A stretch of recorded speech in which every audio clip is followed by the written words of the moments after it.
Seja bem-vindo ao MEVREC, o podcast mais MEV do Brasil, patrocinado pela Escola Brasileira de Medicina do Estilo de Vida, a MEV Brasil. Hoje um episódio especial, completando 2 anos da formação MEV Clinic, a nossa formação em competências clínicas de medicina do estilo de vida. E a nossa missão nesse episódio vai ser hackear 5 coisas que nós aprendemos ao treinar 200 médicos em competências clínicas de medicina do estilo de vida. Vamos lá? Vou discutir isso com você junto com o Caio Marcos, nosso sócio aqui, diretor pedagógico da formação do MEV Clinic, e vamos hackear isso juntos.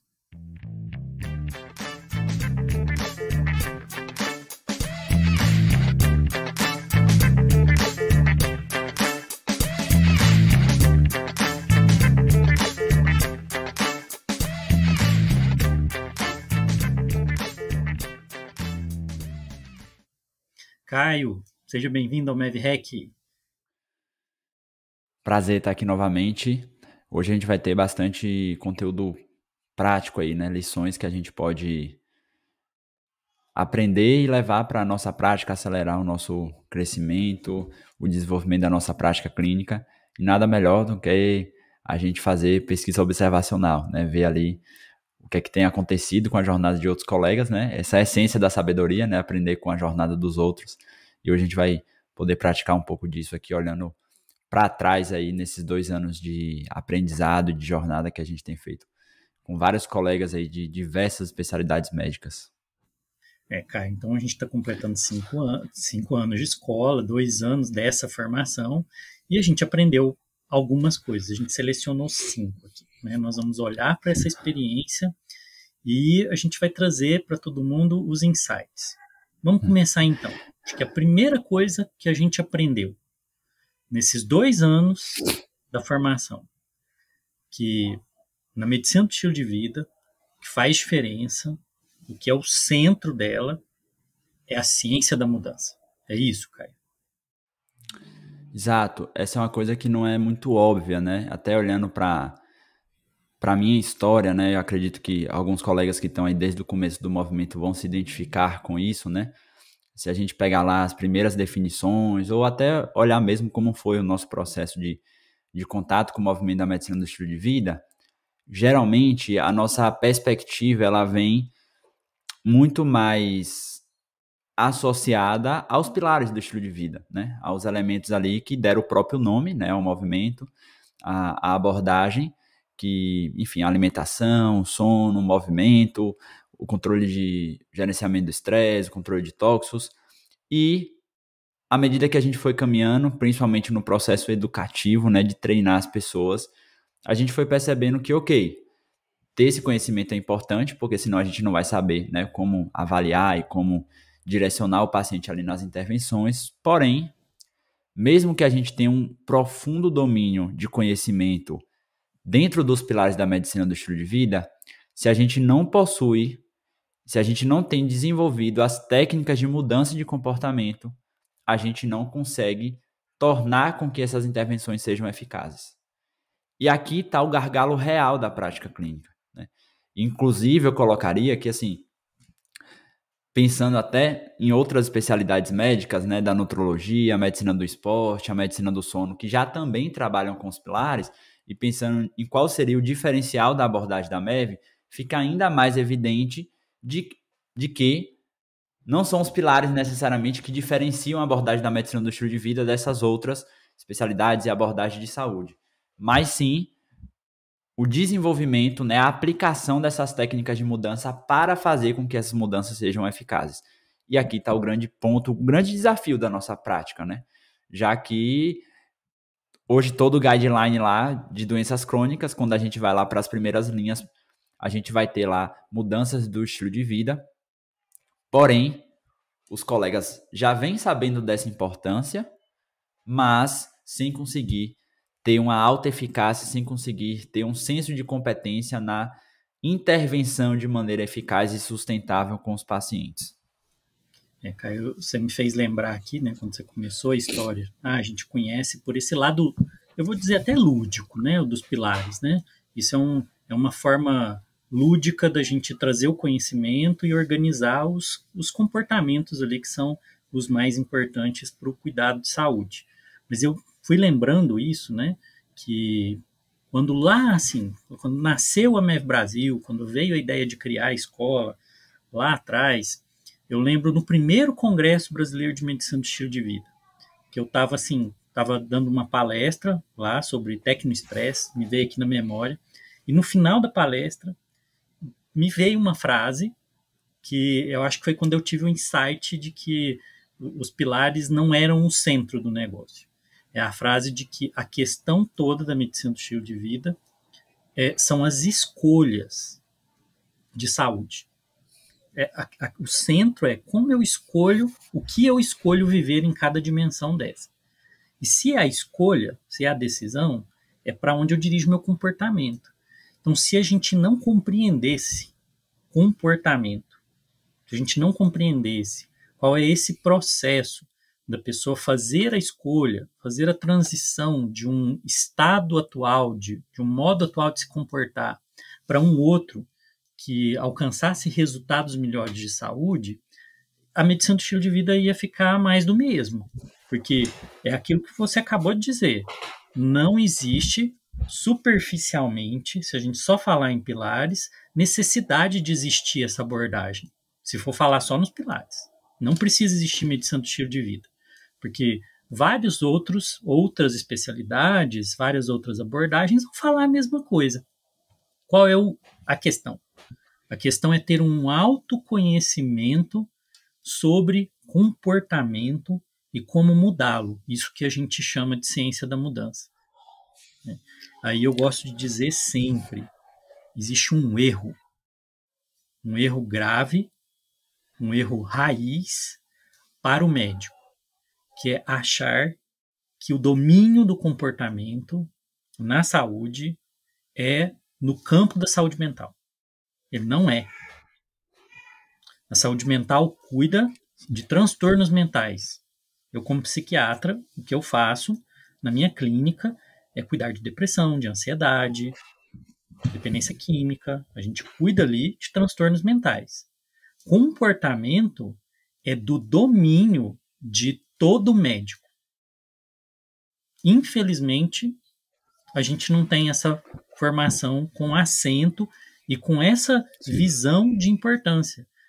O que eu estou querendo dizer aqui é que nós não aprendemos ciência da mudança na nossa formação. Isso justifica a existência da medicina do estilo de vida. Por isso que a gente aqui na MEV Brasil gosta de uma definição, né, Caio? O que é MEV? É pilares mais ciência da mudança. Ciência da mudança. E tem um elemento aí que é até interessante da gente pensar, né? Não vou estender muito nesse sentido, mas quando você vai, como médico de família, né? A medicina de família passa um momento ali de definir, será que isso é uma especialidade médica? O que é que compõe o diferencial? Então você tem que ter um conjunto de habilidades e ferramentas específicas que tornam aquela abordagem de saúde diferente, seja para ser uma abordagem de saúde, seja para ela ser uma especialidade, enfim, para ela justificar ter um nome que diferencie do restante. Isso é até a orientação. A medicina de família acabou se tornando. Pode falar. A orientação, né? Quando você vai aos documentos do convênio entre a Associação Médica Brasileira e o CFM na Câmara Técnica de Especialidades, eu tive a curiosidade de ir lá olhar, né? Porque é sempre uma curiosidade. Será que um dia a medicina do estilo de vida vai virar uma especialidade? A gente não sabe, o futuro dirá. Mas eu fui lá ver os documentos e tem essa indicação lá. Você tem que ter uma área, um domínio de conhecimento que é muito específico e diferencia aquela abordagem, aquela área, aquele campo de conhecimento das demais. E talvez seja esse, né, Caio? Exatamente. Aí que entra o grande diferencial da medicina do estilo de vida, sistematizando os pilares que estão fragmentados em várias outras especialidades médicas e utilizando um conjunto de técnicas e modelo. E aqui entra uma palavra importante que já acaba levando a gente para o segundo ponto, que foi o que justificou, por exemplo, a medicina de família se tornar uma especialidade médica, que foi ter um modelo clínico diferente. E qual é o que torna especial um modelo clínico? O modelo clínico, ele molda a nossa forma de enxergar a nossa prática. A gente estrutura a nossa prática de uma forma diferente. Objetivos terapêuticos distintos, que não são excludentes, mas têm especificidades. Então, a ciência da mudança, as ferramentas, né? E aí entra a questão da necessidade de um modelo clínico, é o que torna a abordagem da medicina do estilo de vida tão diferenciada e, principalmente, já que a gente sempre fala de prática clínica, eficaz. Porque esse é o gargalo. Isso aí, Caio. E aí vamos para a segunda lição. Isso, porque aí, para entrar na segunda lição, vem uma questão, né? A ciência da mudança, o que a gente está chamando aqui de ciência da mudança, é o conhecimento sobre comportamento e a mudança de comportamento. Isso é uma infinidade de teorias, de modelos teóricos, de técnicas de mudança comportamental. E a gente sabe que é muita coisa para aprender e as nossas intervenções convencionais, né, ali no modelo clínico que todo mundo aprendeu na faculdade, elas têm um repertório muito baixo comparado àquilo, né? Tem aí artigos já mostrando mais de 93 técnicas de intervenção para mudança de comportamento em saúde, mais de 83 teorias de mudança de comportamento em saúde, né? Isso só cresce, né? E a gente tem um repertório baixo. E aí a gente o nosso repertório é orientar o paciente, né? Isso, é isso. É essa questão. O nosso repertório é só no domínio do conhecimento, da informação. E conhecimento a gente está cansado de saber que não muda. Porque quando você informa o paciente, você pode sensibilizar um pouco, dirigir um pouco a possibilidade da escolha para um caminho melhor de saúde, mas não é isso. Talvez a evidência mais incontestável, Luiz, seria que se conhecimento fosse suficiente, todo médico teria um estilo de vida saudável, né? Eu acho que... médicos seriam um exemplo, né? E não são, né? Não são. Então, aí entra o segundo ponto aqui. A nossa segunda questão, que é a necessidade de estruturar todo esse conhecimento, tudo isso, né? Dentro de um modelo prático, né? Que o aluno possa, o médico possa, sentar no consultório e conseguir atender. Porque uma das dificuldades que a gente mais percebeu, né, Caio, é a pergunta, como que eu faço isso? A gente viveu, né? A gente viveu isso. Passei por isso. Né? O conceito é muito bonito, né? Os pilares da MEV, as teorias. Funciona, tem evidência. Mas como que eu faço a hora que eu sento lá no consultório? Porque, assim, o modelo que eu aprendi clínico lá, ele não é o modelo para isso aqui, para mudança de estilo de vida. Como que eu faço, então? Como que eu estruturo? Aí a gente entendeu esse segundo ponto. Sem uma estrutura clínica, uma estruturação, o aluno sabe o que fazer, isso todo mundo sabe, mas ele não sabe o segredo, que é como fazer. E aí tem um detalhe, Luiz, que é bem importante. Porque, assim, as lições que a gente está falando aqui, pessoal, são lições que a gente vê dos colegas que conseguiram efetivar a MEV em prática e tiveram resultado, estão mudando, estão construindo novos modelos de atendimento, enfim, ou seja, vamos dizer assim, é de quem foi bem sucedido em relação à prática da MEV e as consequências disso para a sua prática clínica e para a sua carreira. E aí entra um detalhe aqui, quando a gente fala de estruturação de atendimento, que é o quê? A gente está falando de modelo. Modelo é a caixa que a gente tem do que a gente entende que é um atendimento médico, qual é o objetivo, como é que a gente estrutura ele. O passo, né? O que eu faço depois do quê, por onde eu começo, onde eu chego. É o roteirinho. E aí o detalhe, Luiz, porque se a gente aprende a MEV, né? Conjunto ali de ferramentas, conhecimentos e habilidades da MEV, e tenta encaixar esse conhecimento, essas habilidades e ferramentas dentro do modelo, do mesmo paradigma que a gente foi formado, a gente vai começar a limitar o potencial clínico que a gente tem de conseguir efetivar a MEV.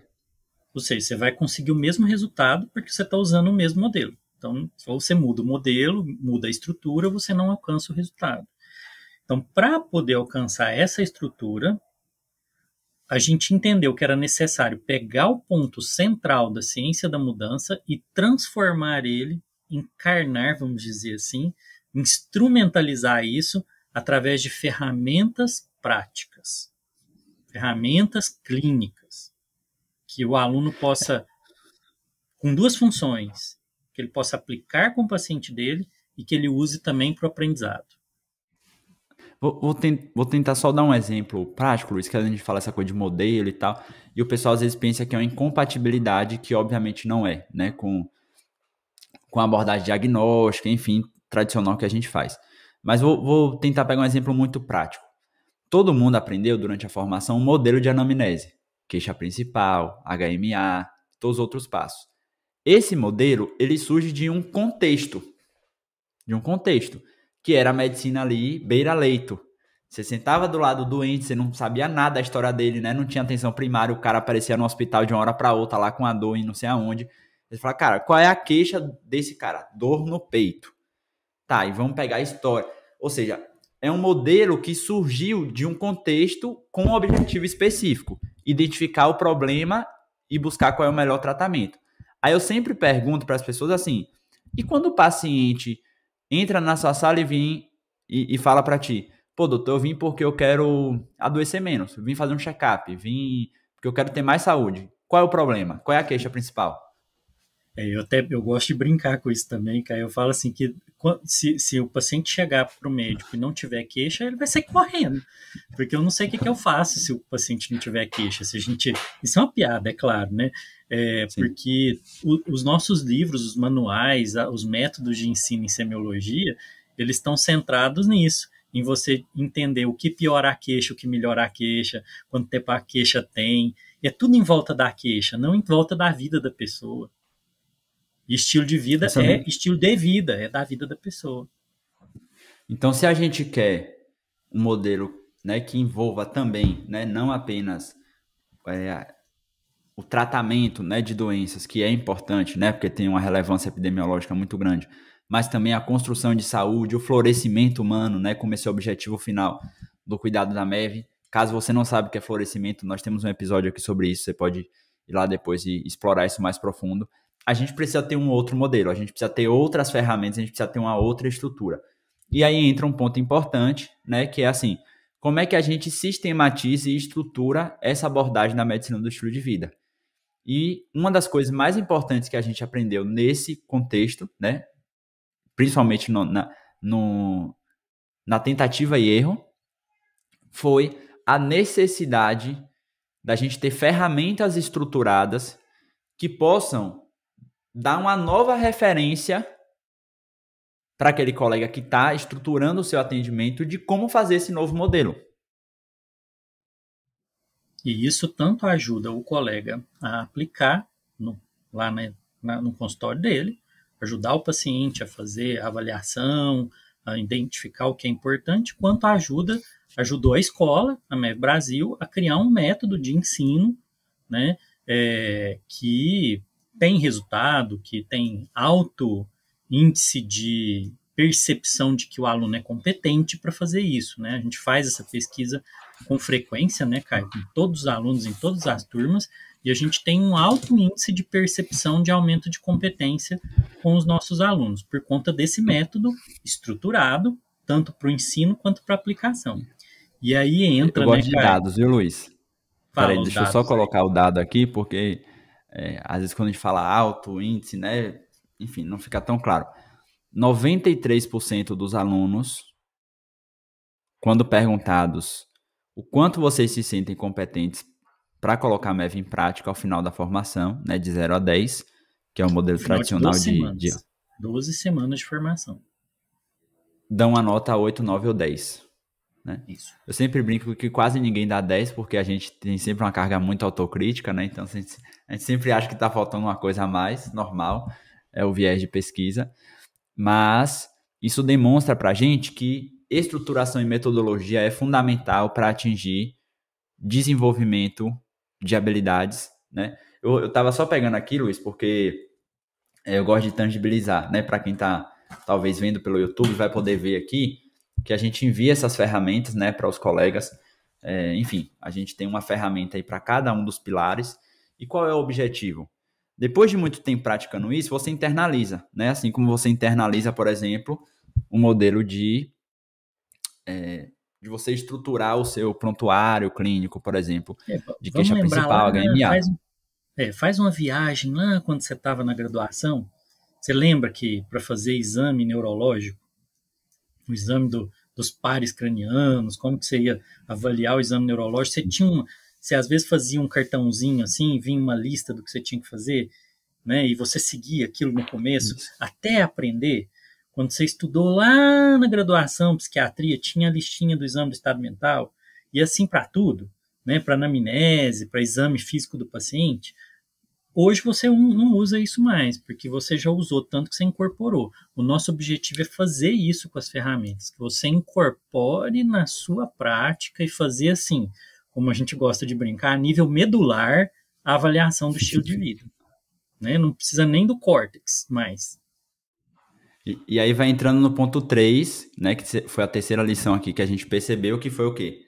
A necessidade da repetição e do treinamento. Mas não uma repetição banal, uma repetição só por repetir. Né? A gente percebeu também que era necessário aplicar um método centrado na prática e na autoavaliação, a prática deliberada, que é o padrão ouro de treinamento de maestria. Né? Explica E um pouquinho aí, aí, Luiz, o que é prática vamos explicar deliberada. o que é isso. Né? A prática deliberada é o seguinte: você, quando só repete uma coisa, sem feedback, você não tem melhora do seu desempenho, do seu resultado. Né? Você só está repetindo. Se você repete propositalmente algo, você pode ter uma melhora. Né? Então é uma prática dirigida. Agora, para você ficar bom mesmo, ser o melhor naquilo, você precisa usar um método específico que foi estudado pelo professor norueguês Anders Ericsson, que chama prática deliberada. Ele descobriu que os grandes mestres de xadrez, bailarinos, esportistas, médicos, né, eles têm um jeito específico de aprender, que é escolher um objetivo específico, uma competência específica, treinar essa competência até ficar muito bom, e para ele ficar muito bom, ele precisa de um feedback, ele precisa descobrir se ele está fazendo certo ou errado, e aí ele pode melhorar.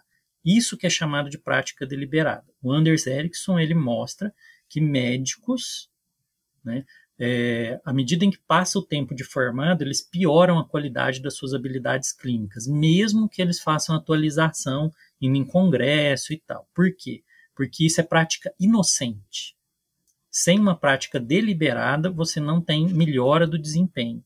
Isso é evidência científica. Né? Por isso que métodos como a simulação clínica são usados não só para formar o médico na graduação, mas são necessárias, como você faz com um piloto de avião, para manter a habilidade dele. Então, para conseguir alcançar a prática deliberada, o que nós fizemos, né, Caio? A gente entendeu que era necessário um esquema de treinamento focado no ganho de competência. Vamos explicar aí o que é competência. Das técnicas de mudança, né? Nas técnicas de mudança e no modelo clínico.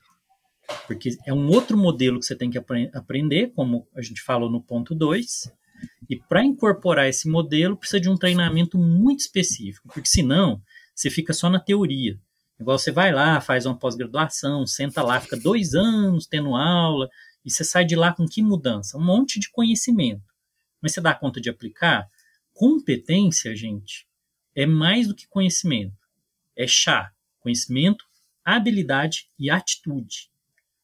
E a gente entendeu, nesses 2 anos de MEV Clinic, que você pode dar conhecimento, mas se você não treinar a habilidade e a pessoa não incorporar atitudes diferentes, com valores diferentes, né, Caio? A atitude é isso, é como eu me comporto diante do paciente, de forma na relação com ele, influenciar dentro dessa relação, a mudança de comportamento dele. Então, conhecimento, habilidade e atitude. Para alcançar isso, a gente precisava de um modelo. É uma coisa que você vai lá trabalhar na sua cabeça, repetir aquilo, se avaliar, até você conseguir fazer aquilo bem. E foi aí que surgiu, que nasceu o coração do Mav Clinic, que é o modelo Carpa. E aí eu vou pedir para o Caio explicar o que é o modelo Carpa. Então, o modelo Carpa, ele é uma estruturação, né, uma sistematização, como nós falamos, das técnicas de mudança de comportamento que já existem, que já são estudadas há 30 anos, que já são validadas, mas estruturadas para o atendimento clínico de medicina do estilo de vida. Então, nós dividimos ali o atendimento em 5 competências: conectar, que é sempre o primeiro passo. Se você não tem um contexto de segurança psicológica, o seu paciente, ele não vai conseguir ter um ambiente adequado para realizar uma mudança que seja sustentável. E aí entra um dos principais erros da prática de MEV. Porque mudar é fácil, manter é difícil, né, Caio? E essa que é a questão, sustentar a mudança. Mas você imagina que uma pessoa possa conseguir mudar alguma coisa com a ajuda de alguém que ela tem medo de entrar no consultório, que ela tem medo de levar um rala, porque ela não conseguiu parar de fumar, porque ela não diminuiu o peso, porque ela não fez alguma coisa, ela teve dificuldade em alguma coisa. Como é que você vai conseguir sem esse ambiente de segurança, né? Excelente. E aí entra o elemento de você criar um contexto de segurança psicológica para que você possa favorecer as outras etapas da avaliação, né, que já é a segunda competência, que é avaliar. Então, a avaliação da medicina do estilo de vida, ela possui uma série de especificidades, porque quando a gente está falando de mudança de comportamento, a gente não apenas olha isso de uma maneira vertical, ou seja, se a pessoa faz ou se ela não faz. A gente precisa ver se essa pessoa possui habilidades, quais são as ideias, as crenças, os medos que ela tem relacionado ao processo de mudança. Então, tem uma série de técnicas que faz com que a avaliação dos domínios da medicina do estilo de vida, ou seja, do estilo de vida daquela pessoa, ela seja de uma maneira diferente do que a gente está acostumado para poder fazer uma avaliação, por exemplo, dos fatores de risco ou da história da moléstia atual de uma determinada condição clínica. Então, existem especificidades que estão dentro dessa segunda competência. Aí, quando a gente faz essa avaliação... Pode falar, Luiz. Tem um detalhe da especificidade disso. Por que o avaliar é tão diferente na medicina do estilo de vida? Porque quando a gente está falando, né, do estilo de vida, nós não estamos falando aqui da mesma coisa que avaliar uma glicemia, que avaliar uma frequência respiratória. Por quê? Porque é comportamento. O estilo de vida é comportamento. Então, ele tem que ser visto de uma outra forma. Então, você tem que avaliar, né, você tem que avaliar ali como essa pessoa se comporta, as crenças envolvidas, as barreiras, por isso é tão diferente. E tem um outro detalhe, né, Caio? A gente também entendeu nesse tempo que ao avaliar você também está fazendo uma intervenção, né? Você dá valor para algumas coisas, o paciente passa a perceber coisas diferentes ali. Nossa, ninguém nunca perguntou para mim sobre meu sono. Ninguém nunca perguntou sobre como eu lido com as minhas emoções. Se eu me sinto sozinho. Se eu tenho conexões sociais. Bom, então nós temos aí conectar como primeira competência, avaliar como segunda competência, terceira competência é o raciocinar, né? E aí é onde a gente junta, vamos dizer assim, essa avaliação de todos esses pilares e como é que eles interagem. E aí existem técnicas específicas para a gente fazer isso, que a gente pode comentar no outro episódio. Já surgiu uma ideia aqui da gente gravar um episódio só sobre isso. A gente tem o prescrever, né? Ou seja, como é que eu monto um plano de ação, estabeleço metas, que tipo de metas, né? Porque a gente acha que é só como montar meta, mas existem modelos de metas diferentes, né? De acordo com a teoria de metas. Como é que eu estruturo isso conforme os valores do paciente para que essas mudanças elas sejam eficazes e sustentáveis, né, de acordo com o senso de competência do paciente. E, por último, o acompanhar, que é onde a gente vai fazer resgate de recaída, monitorização. Existem uma série de outras técnicas específicas para apoiar o paciente na manutenção desse comportamento. Então, são 5 competências ali: conectar, avaliar, raciocinar, prescrever e acompanhar, que a gente chama de CARPA, né, que seria o mnemônico, que a gente utiliza essa estrutura como um recurso didático, né, como toda a estrutura é, para nos dar uma clareza, para nos dar um modelo de como a gente pode organizar o nosso atendimento clínico e, principalmente, saber em que momento específico usar cada técnica de mudança. Porque dentro de uma teoria, a gente tem diversas técnicas que vão ser usadas em momentos distintos do atendimento.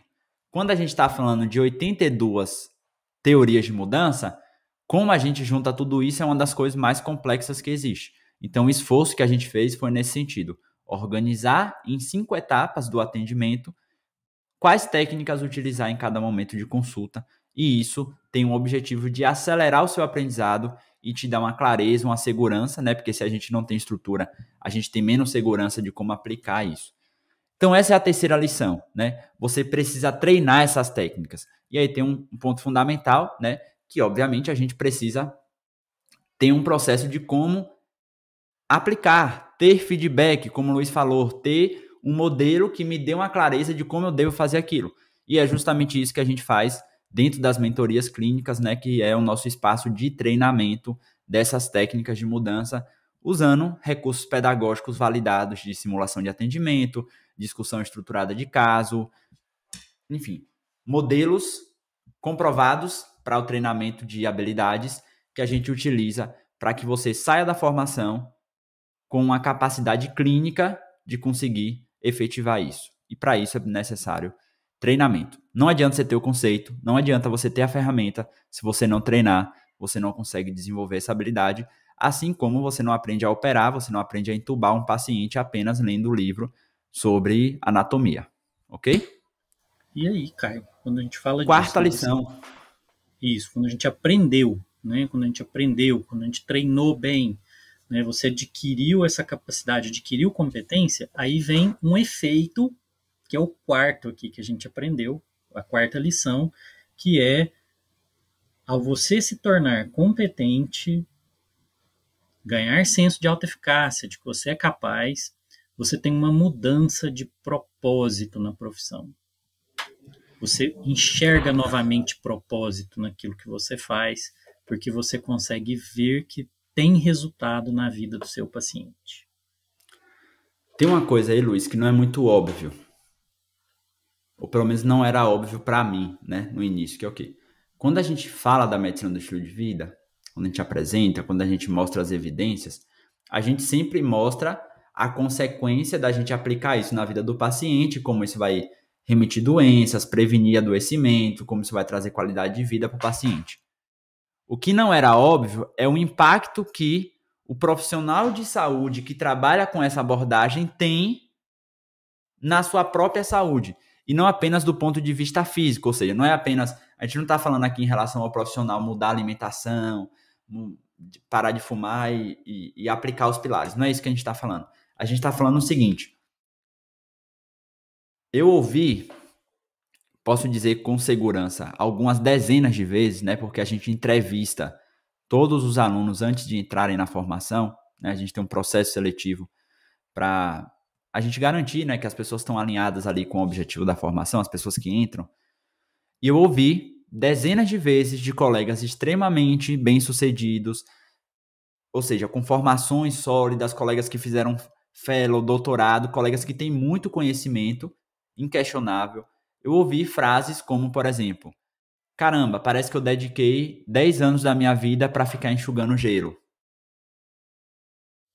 Essa frase é frequente. Estou na prática e não sinto nenhuma vontade de ficar atendendo as pessoas para depois avaliar ela depois de 6 meses e ver que ela não mudou nada. É isso, e aí quando a gente olha... de frustração imensa. De frustração. E quando a gente olha esse fenômeno, Luiz, com as lentes da ciência da mudança, a gente enxerga o quê? A gente percebe um baixo senso de competência.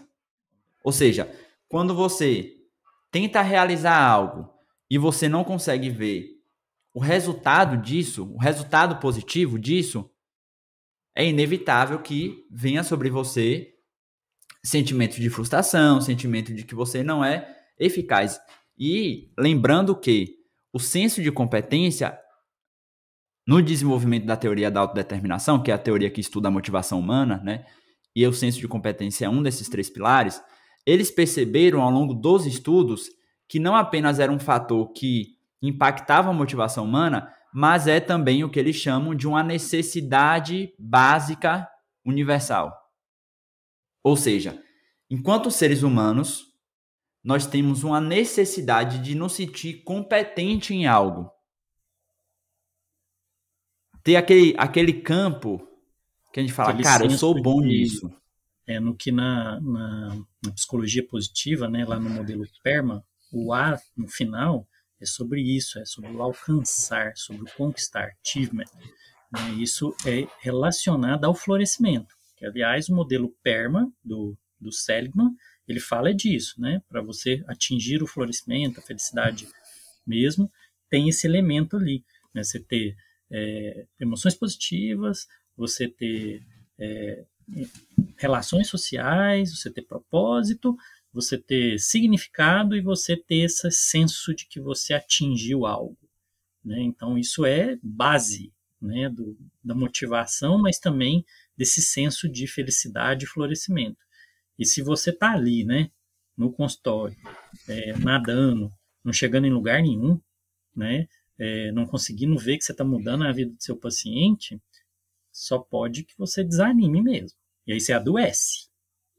Porque a gente tem que lembrar, Caio, que o propósito, ele aparece nas pesquisas como grande elemento protetor contra o adoecimento mental. Ele é um grande elemento protetor. Então, estudos mostram, por exemplo, que exposição tóxica a redes sociais, por exemplo, muito comum em adolescente, né, uma grande preocupação no tempo atual, né, se a pessoa tem altos níveis de propósito, ela tem menos dano ao se expor tanto a ambientes digitais tóxicos. E por aí vai vários outros exemplos disso. E aí tem um estudo que a gente gosta muito, né, Luiz, de um pesquisador que a gente diz que nós somos aqui o Instituto de fã-clube de dele, fãs, né? do fã-clube do Tyler Van Deville, né, que provavelmente é um dos maiores pesquisadores hoje aí na área de florescimento, espiritualidade, religiosidade, well-being, né, como aparece nas pesquisas. E uma das pesquisas mais recentes que eles avaliaram foi, dentro do florescimento humano, qual elemento impacta mais os outros pilares, os outros elementos que compõem o florescimento humano. E em uma pesquisa cross-cultural, né, ou seja, realizada em vários países distintos, eles perceberam que o elemento que mais impactava era o propósito e senso de significado. Ou seja, quando você aumenta propósito e senso de significado, isso acaba aumentando vários outros aspectos do florescimento humano. E esse era o ponto mais relevante, esse era o ponto de maior efeito pleiotrópico, como a gente chama tecnicamente, ou seja, um elemento que impacta vários outros, que causa aquele efeito dominó. E aí, por que a gente está falando disso? Porque o profissional, quando ele começa a aplicar a MEV, ele começa a ser efetivo, né? Porque você sai ali de uma taxa de quase menos de 5%, alguns estudos mostram, né, que a orientação da mudança de estilo de vida, ou seja, você falar para o paciente que é importante, que se ele não fizer, ele vai morrer, aquela coisa toda, que é o modelo tradicional, né, que a gente acaba fazendo por uma falta de repertório, a gente já consegue aumentar essa eficácia com as técnicas de mudança, né, com o empilhamento de várias técnicas de mudança para 60%, 70%, alguns estudos chegam a mostrar 80% de taxa de eficácia. Quando você vê esse resultado, quando você vê os seus pacientes mudando, quando você vê o impacto que o seu trabalho tem na vida do outro, que já compõe um segundo elemento da teoria da autodeterminação, que é o pertencimento humano, né? Que é você perceber o quanto a sua vida é relevante para a vida do outro, você compõe ali o aspecto essencial da motivação que está associado ao propósito e significado de vida, aquilo traz significado para você e isso aumenta o seu florescimento. Talvez, eu diria, Luiz, arriscaria dizer que esse foi o aprendizado mais interessante, que mais mudou a minha perspectiva nesses últimos 2 anos, porque não era uma coisa óbvia para mim e ficou muito evidente ao longo desse processo, tanto tendo um repertório, né, de pesquisa que a gente foi compondo essa perspectiva, mas também vendo os colegas nesse processo, né, e passando também individualmente, posso dizer, por esse processo, né, tive burnout na residência e vi como... E aí a gente já vai entrando na última lição também, se você quiser comentar alguma coisa ainda, que é o quanto essa prática vai impactando em outros aspectos da nossa carreira, né? Esse processo, né, nessa quarta lição que a gente aprendeu, eu posso dizer que ele é muito bonito, né, Caio? Assim, a gente vê transformações, assim, renascimento, né, de profissionais que tinham se desencantado, tinham desistido, queriam deixar tudo, queriam largar tudo, né, pendurar a chuteira, queriam desistir, e aí, de repente, eles viram, né, essa chama acender de novo, né, e isso é muito bonito, a gente vê isso repetidamente nesses 2 anos. Né, eu acho que, para Se mim... você acha que isso é... Se você acha que isso é exagerado, ouça os episódios aqui que tem com os não outros precisa colegas, acreditar você vai na poder gente, não. ouvir essas histórias. Você Não não precisa precisa acreditar acreditar na na gente, gente. não. Você vai lá e vê os episódios que a gente grava com os alunos, né? Isso não está dizendo nada, mas é muito bonito ver. A gente se emociona com isso, porque aquilo que acontece com o paciente, o renascimento, a mudança que o paciente experimenta e o médico que está acompanhando ele assiste ali ao vivo, é como se contaminasse ele, né? E aí o propósito dele renasce. É muito bonito. Você pode ir lá e olhar. Olha, por exemplo, o episódio do Osmar, né? Você pode olhar o episódio do Osmar, que a gente até arrepia ali com o que ele conta, da Jaci, né? Do Diandro. Então, assim, vou cometer injustiça de não citar todos. Você pega lá na lista e vai ouvir. Luiz, eu diria, inclusive, para os colegas que estão ouvindo aqui, que talvez, né, estejam nesse processo aí de um certo desânimo com a prática clínica, né, com um certo desencantamento, que é uma palavra que eu gosto também, dentro da prática, né, eu às vezes converso com colegas, como eu falei aqui, que estão 10 anos aí no processo formativo de residência, sub, fellow, doutorado, e o cara vai compondo aquilo e às vezes ele chega nesse final e ele não consegue ver esse resultado prático ali, claro, né, com conhecimento extremamente sólido, mas quando envolve a parte de mudança de estilo de vida, não consegue colher esse resultado, né? Não consegue ver esse resultado com o paciente. E obviamente que isso é extremamente desanimador. Eu recomendo você ouvir esses episódios por uma questão técnica, tá? Que o Luiz gosta muito de falar aqui do Alberto Bandura, que é quando você vê alguém mudando, quando você ouve a história de alguém que mudou, isso também muda você. Isso. Então a gente vamos trazer o nome aqui lá da ciência da mudança, aprendizado vicariante, é o nome que o Bandura deu, né? E aí vamos para a quinta lição, que é quando você começa a ter isso, quando você começa a ter resultado, né?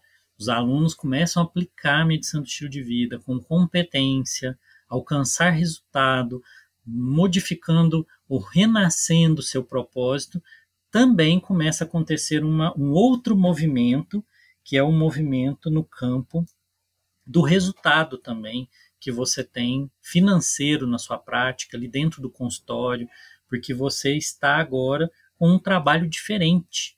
Você tem uma diferenciação aqui, o paciente tem uma percepção de valor muito diferente do que você ajuda ele, do que você propõe para ele, né, Caio? Então, a medicina do estilo de vida, ela traz uma percepção, traz um valor muito outro. Eu faria um breve disclaimer aqui, né, uma abertura de parênteses, Luiz, só para quem talvez esteja ouvindo esse episódio, talvez como o primeiro. A gente discute isso em outro episódio, né, de que a MEV ela não é restrita a um ambiente de consultório particular, tá? Então a MEV ela pode ser aplicada, né? A gente tem alunos, inclusive, que estão no contexto aí de SUS, de às vezes num contexto até rural, inclusive, fazendo uma boa medicina com a medicina do estilo de vida, com essas ferramentas lá. Né? Mas Dentro fechando do esse hospital parêntese, a gente também. está Dentro de dentro hospital, do cara, hospital, a gente né? tem colegas, Não colegas é na possível. gestão, né? Colegas criando projetos. Inclusive, a gente vai gravar em breve, vai estar lançando um episódio em breve sobre isso também, sobre projetos corporativos, né? Colegas da medicina do trabalho, que também ofertam, né? Utilizam ali das ferramentas da MEV para oferecer para empresas, né? Projetos de saúde também. Mas, fechando esse parêntese, né? Talvez a gente esteja falando da grande maioria dos nossos alunos e dos colegas que provavelmente estão nos ouvindo, que é o colega que está no contexto ali de uma prática ambulatorial, seja, né, no consultório privado ou atendendo convênio, enfim, dentro de várias possibilidades aí que a gente tem no nosso sistema de saúde. E um dos contextos mais comuns que a gente vê é o quê? São colegas que têm uma percepção de uma baixa valorização do seu trabalho, que pela baixa remuneração muitas vezes oferecida pelas operadoras por número de consultas, acabam tendo que se submeter a um atendimento de 20, 30 atendimentos por dia, às vezes por turno, a depender, né, do colega, recebendo às vezes ali 20, 30, 40 reais líquido, né, quando você tira a nota fiscal, todos os custos que você tem por cada consulta.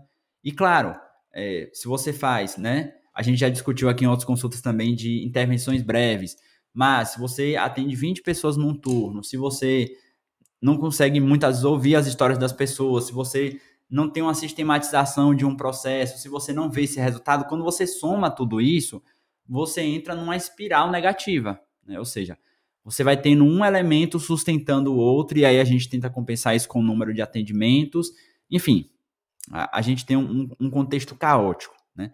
E o que a gente vê muitas vezes é como nesse processo formativo, esse colega ele começa a criar uma espiral positiva, né? Ou seja, você tem uma abordagem mais efetiva. A abordagem mais efetiva gera mais resultado para o paciente, você tem ferramentas, uma estruturação, você gera uma percepção de valor, você tangibiliza o diferencial do seu trabalho, que é uma coisa que não é muito óbvia, né? Ou seja, às vezes você tem uma formação extremamente robusta, mas como é que Mas o você não paciente consegue tornar diferencia o seu concreto, né? trabalho?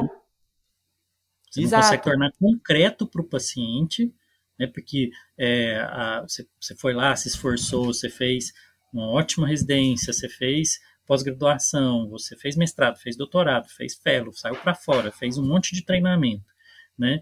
É, o paciente tem que tornar, aquilo tem que ser tangível para o paciente, aquilo tem que ser concreto, ele tem que perceber que você é diferente. Não adianta você pendurar certificado de curso em parede, porque isso não vai trazer tangibilidade, né, cara? E essa metodologia ela traz. E aí o que a gente vê, né? Quando esse processo ele começa a acontecer, muitas vezes ainda dentro desse contexto caótico, quais são o efeito bola de neve? Se você começa a gerar mais resultados, se você tem um modelo que fica muito óbvio para o paciente que esse modelo de cuidado ele não encontra em outro lugar.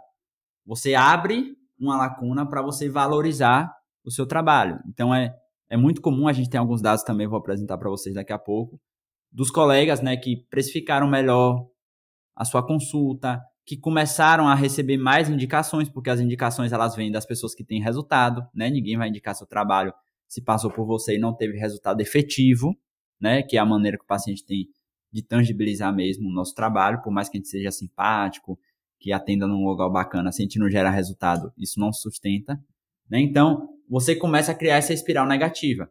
E aí, se as pessoas começam, né, a buscar mais seu trabalho, você consegue valorizar mais isso. Aí, se você valoriza mais, você já não precisa fazer 30 consultas num turno, aí você faz menos consultas, aí você consegue ter mais tempo para ouvir essas pessoas, você consegue ter mais qualidade de vida, você não precisa, né, às vezes atender em turnos que você não gostaria, mas que você às vezes precisa para pagar as contas, né? Só que agora você está melhor remunerado, às vezes você pode escolher, né, ter a possibilidade de escolher trabalhar menos, mantendo aquela mesma renda, para poder cuidar do seu próprio estilo de vida, né, que vai ser importante para a sua saúde também. E aí você começa a construir essa espiral, né? E E é você muito cuidando bonito do ver seu isso, né, estilo, Luiz? né? Você cuidando do seu estilo de vida, você também influencia, né, o estilo de vida do seu paciente. Os estudos mostram isso, a gente mostra isso na formação para o aluno. né, que o médico que cuida do seu estilo de vida, ele tem melhores resultados com o paciente. Você está falando disso do bonito, Caio, de como isso é legal ver isso acontecer. Tem um outro detalhe, né? A gente percebe que, às vezes, lá durante a formação, é a primeira vez que os colegas se dão conta dessa espiral positiva.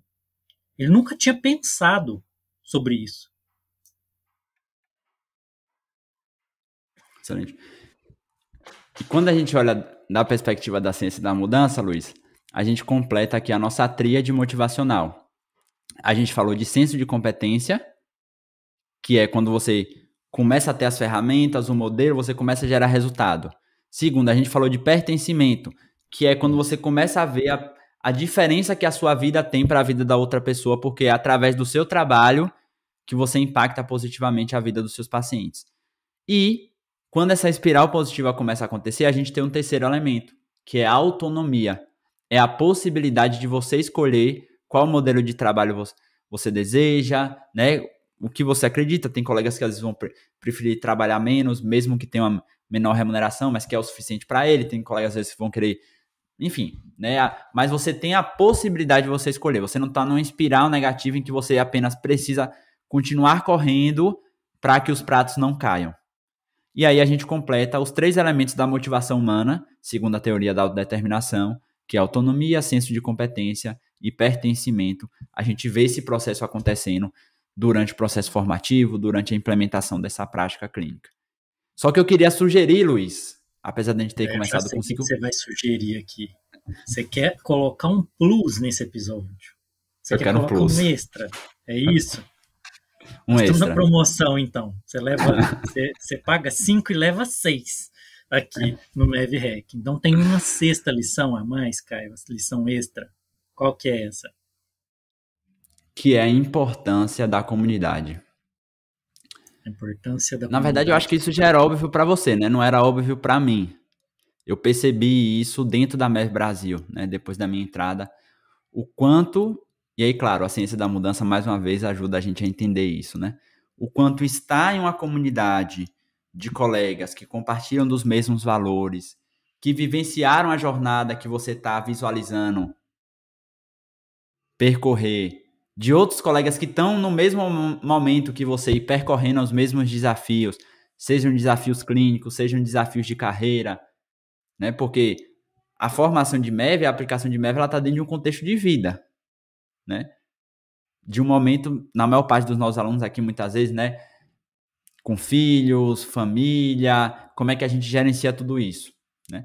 Então, assim, estar numa comunidade que compartilha dos mesmos valores, e aí, para quem ainda não tem contato com o MEV, né? Vai acabar descobrindo que, segundo o estudo da longevidade humana, né? O estudo lá de Harvard, famosíssimo, um dos estudos mais antigos aí, né, que permanecem aí estudando várias gerações. Estudo de desenvolvimento humano, né? Mais de 80 anos, ele é conhecido como estudo Grant e Grueck. São 2 coortes, né, que se juntaram para formar esse estudo, o estudo Grant e Grueck, que depois ganhou o nome de estudo do desenvolvimento humano. Que hoje, depois de 80 anos, eles estão estudando agora também os netos desses participantes da coorte lá, né? E o que esse estudo mostra é que o principal elemento vamos dizer assim, de uma vida bem-sucedida em todos os sentidos, tanto de saúde quanto financeiramente, academicamente. Em termos de mortalidade, né? O sentido imortalidade, de viver mais mesmo, no sentido mais literal do termo. Viver mais e viver bem, né? É a conexão social. É sentir-se pertencendo, sentir-se amado, boas relações. E aí, Caio, assim, você fala que você percebeu isso na hora que você se deu conta disso quando você entrou na MEV Brasil, né? Existe um nome, né, técnico. Isso aqui não é uma coisa que a gente tirou da nossa cabeça, não. Quando a gente começou a falar da ideia de tribo da MEV, a tribo, né? Então tem essa hashtag aí que é marca da MEV Brasil, hashtag tribo da MEV, o grupo inclusive, dos nossos alunos. Inclusive, se você estiver ouvindo esse podcast, né, convido você a tirar um print aí da sua tela, compartilhar, marcar a gente no Instagram, né, e colocar aí Colocar hashtag hashtag Tribo da tribo da Mev. Neve, né, Isso. para que você comece a fazer parte também desse grupo. E até o nome, né, de alguns lugares, algumas instâncias, alguns produtos da Mev Brasil, como a Iwi Play, como a Iwi, né? A Iwi é a palavra tribo, família e força na língua maori, lá da Nova Zelândia. A gente escolheu esse nome justamente por isso. Isso chama comunidade de prática. A comunidade de prática, ela é um espaço que reúne pessoas com os mesmos objetivos comuns. Essa comunidade de prática, ela é uma ferramenta poderosíssima de aprendizado, de desenvolvimento. Quando eu estou com alguém que busca o mesmo objetivo que eu e que me desafia a melhorar e me dá suporte. Porque existe uma coisa, Caio, que eu reflito muito sobre isso, é um dos elementos assim que eu penso muito sobre a minha história profissional, que o quanto é solitária a nossa vida como profissionais de saúde, ali sentado, sozinho, responsável pela vida de um paciente, todo dia ali, ouvindo a história dele, ouvindo a história de paciente, sentado numa sala sem ninguém, sem ter como compartilhar, sem ter como trocar ideia, sem ter como tirar uma dúvida, sem ter como dividir a angústia e o peso. A prática do médico é muito pesada porque ela é solitária, infelizmente. E aí, quando você está dentro de uma tribo, de uma comunidade de prática, deixa eu te contar, é outra coisa, é outra vida, não é? É muito diferente, gente. A comunidade de prática, né, Luiz? Mais uma vez aqui, olhando pelas lentes da ciência da mudança, ela produz um mecanismo, né, que é uma técnica de mudança, que é o contágio social, né? Que é o comportamento do grupo Contagiando influenciar o comportamento individual, né? É a mimética, né? O comportamento humano, ele é mimético, ele é espelhamento em grande parte. Como nós fomos evolutivamente selecionados para viver em grupo, né? Como que a gente não traz para dentro da... Cara, seria um absurdo, seria paradoxal, ridículo a gente falar do pilar da conexão e não viver isso dentro da abordagem, né? Não tem jeito, não viver isso dentro da escola. Então esse foi um elemento, assim, ele é um pilar central da MEV Brasil, do nosso método educacional, que a escola, que em torno da escola gravite uma comunidade de prática, né? E aí a gente tem a comunidade grande, né, que são todos alunos, né? A gente tem encontros presenciais também em algumas oportunidades. E a gente tem as mini tribos, vamos dizer assim, que são as turmas, né?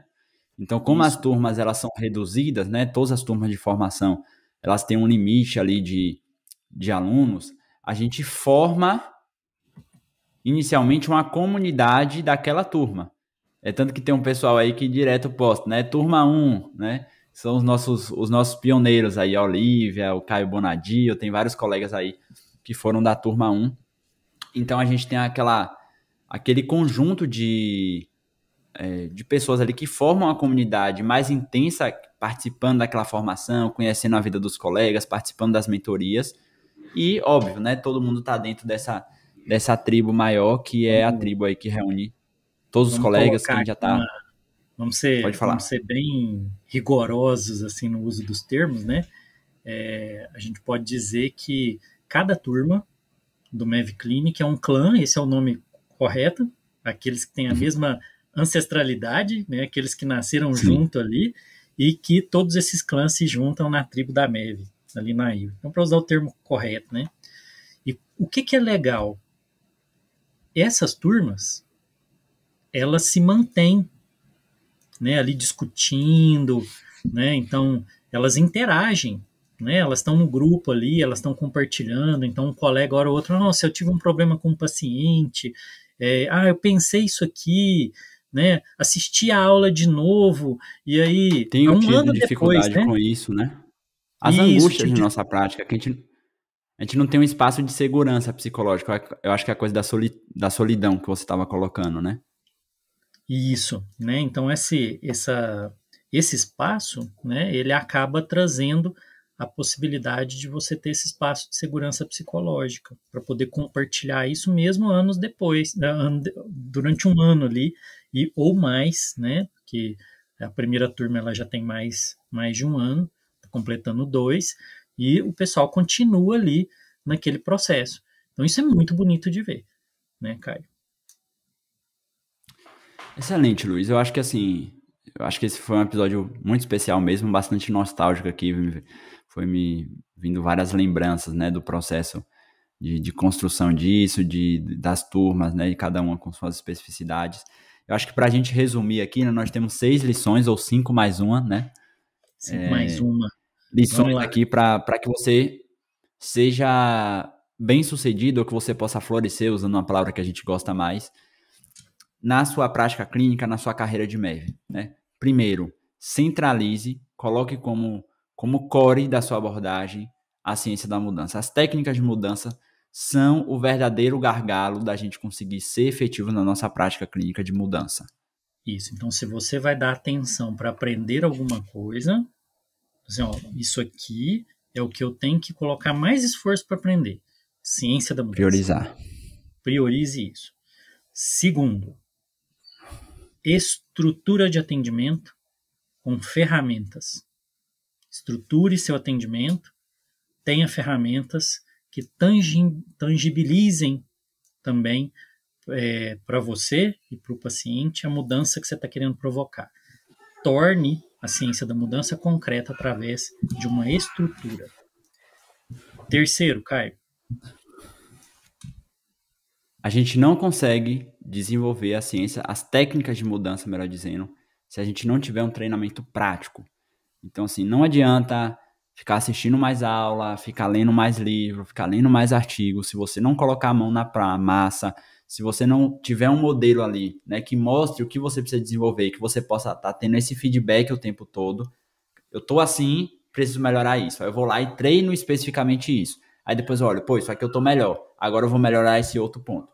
Então é você treinar de maneira objetiva, tendo feedback, tendo um modelo que te dê um referencial. Isso, aí você melhora a sua performance no atendimento. Melhorando isso, você tem melhores resultados. Aí, quarto ponto, tendo resultados na prática com seu paciente, você ganha, renasce, reacende propósito. Né? Então, as pessoas ganham propósito. Quinto ponto, né? Isso leva a uma espiral positiva de escolhas de vida e você também tem uma reestruturação também da sua vida, do seu estilo de vida, alcançando liberdade, alcançando melhores resultados financeiros, alcançando construção de valor também para você, porque você está entregando um valor diferente para o paciente. Só para lembrar aqui, Luiz, um breve toque aqui, que a parte financeira é um dos pilares do florescimento também, viu, gente? Isso. O Então, apesar Vanderbilt de ser um coloca tabu, isso né, lá. na medicina, Isso. está lá. Apesar de a gente ter dificuldade de falar disso, uma hora a gente pode fazer um episódio sobre isso, né, Caio? Anotar aí, né, a sugestão. E sexto, o 5 mais 1, o último é a importância de você estar na sua tribo, na tribo certa. Quando você está na comunidade de prática, na tribo certa, você cresce, você se desenvolve, você não está sozinho mais, você tem muito mais chance e potencial de florescimento. Excelente. Então, guarde isso. Caso você, né, esteja procurando uma tribo e você acha que talvez a tribo da MEV seja para você, você queira estar com outros colegas que estão vivenciando esse processo de mudança, eu vou pedir para o pessoal aí da produção deixar o link aí embaixo para você conhecer um pouco mais da nossa formação, né, do MEV Clinic, e você poder aplicar, a gente poder conversar, né, a gente tem um time aí que vai conversar com você, a gente, né, tem um processo mesmo de entendimento até para ver se você tem um perfil, se você está no momento correto para fazer parte da formação. A formação é um processo intensivo, né, que vai exigir de você vai exigir sua energia, né? De você participar, porque é uma experiência comunitária ali, não é uma experiência isolada, né? De treinamento. Mas, caso faça sentido para você, eu vou pedir para o pessoal colocar o link aqui embaixo para você fazer sua prescrição, a nossa equipe vai entrar em contato, vai buscar entender como é que a gente pode te ajudar, se você está no tempo correto, se tem, às vezes, outros modelos, né, educativos para o seu momento atual, e você poder também estar dentro desse grupo de pessoas que estão buscando construir isso na sua prática, que você possa florescer aí na sua atuação clínica. Baita episódio, viu, Luiz? Gostei demais. Muito bom. Esse foi muito legal.